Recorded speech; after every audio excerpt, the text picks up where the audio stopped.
ના ના, ભગવાનનું જ છે. સ્વામીશ્રી ન્યૂ જર્સીના એડિસન મંદિરે વિરાજમાન હતા.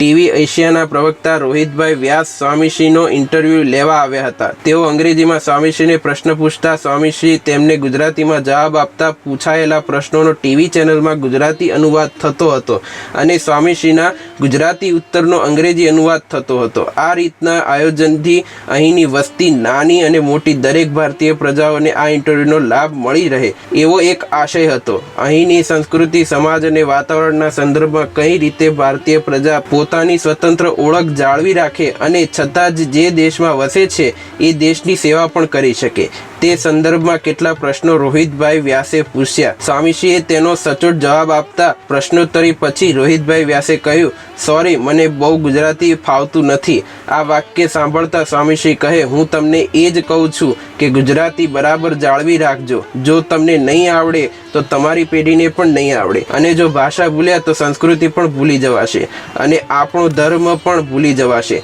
આજે વિદેશોમાં ભારતીય ભાષાનો લુપ્ત થઈ રહી છે ત્યારે સ્વામીશ્રી સંસ્કૃતિની જાળવણી માટે માતૃભાષાનો પ્રચાર અમેરિકામાં કરી રહ્યા છે.